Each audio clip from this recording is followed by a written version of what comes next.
Ustadz mau nanya. Assalamualaikum warahmatullahi wabarakatuh. Waalaikumsalam warahmatullahi wabarakatuh. Silakan nanya. Ustadz mau nanya, kan biasanya orang mu'alaf itu lebih kuat, imannya lebih kuat daripada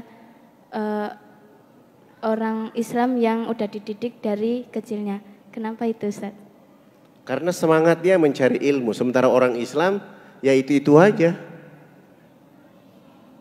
Semangat orang mualaf itu mencari ilmu, sementara orang Islam ya itu saja. Apa yang dilakukan oleh orang tuanya itu yang dilakukan. Dia tidak punya modal pemahaman kepada agama. Sehingga kenapa mualaf itu lebih kuat, lebih dahsyat bicaranya, lebih energi, karena dia sudah merasakan bahwa yang pernah dilakukan itu salah, maka peluang memperbaiki dirinya dengan menambah ilmu Islam. Orang Islam sendiri belajar bahasa agama juga setengah-setengah. Kenapa? Karena orang Islam sendiri tidak merasakan indahnya dakwah.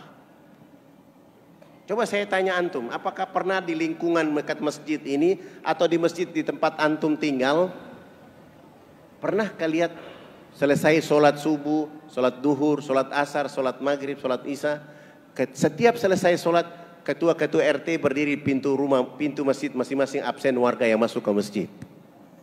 Nggak ada. Padahal rukun negara Republik Indonesia ini Qul huwallahu ahad, ketuhanan yang Maha Esa. Nah, kalau ada ayat yang menjabarkan, ada aturan yang menjabarkan berkaitan dengan undang-undang ayat ketuhanan yang Maha Esa, maka setiap warga negara terutama ketua RT berhak mendakwakan warga mereka di lingkungan mereka yang seagama dengan mereka supaya mereka mampu menjaga agama. Itu enggak ada penjabaran ayat itu. Seakan-akan dipamerkan ketuhanan yang Maha Esa.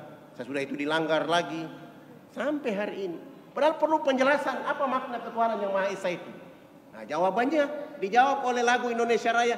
Bangunlah jiwanya, bangunlah badannya, baru dapat Indonesia Raya. Nah, bagaimana dia akan mendapatkan Indonesia Raya? Cuma dua. Satu, jiwa harus dihidupkan dengan agama ini. Yang ketiga, badannya harus dirawat dengan kesehatan yang baik, makanan yang halal, thayyib, mubarakah. Baru kita bisa menemukan Indonesia Raya. Bukan jalan tol. Bukan. Kalau bangun jalan tol, kasihan saudaraku yang ada di gunung sana tidak bisa naik jalan tol.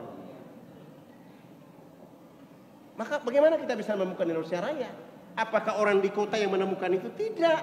Indonesia Raya harus dimiliki oleh seluruh anak Indonesia dari kampung sampai ke kota, kota kembali ke kampung. Bagaimana caranya? Jiwa mereka hidup. Nah, jiwa yang hidup itu artinya dakwah harus dilakukan dengan baik. Masih SMA atau sudah kuliah? SMA. Gunakan kekuatan dakwah di SMA supaya teman-teman itu dapat mengerti agama ini dengan baik. Kalau belum, belajar kepada guru-guru yang ada di Solo, dan gudang ilmu itu ada di Solo.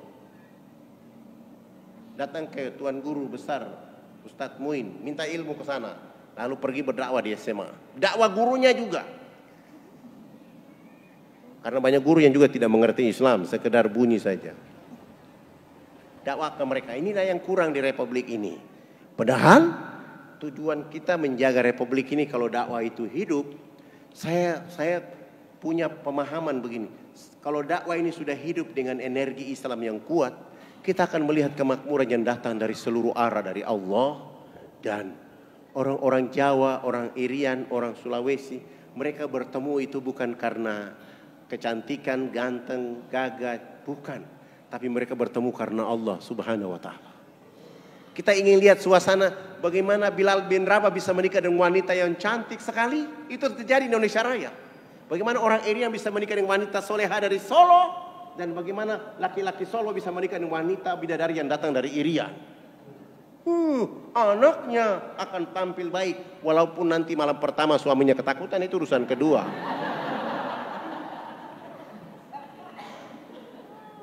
Tapi penting bagaimana kita membesarkan mereka dengan Islam, pemahaman ini.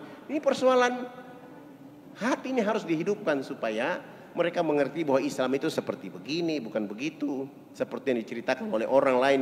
Enggak, Islam itu harus seperti itu.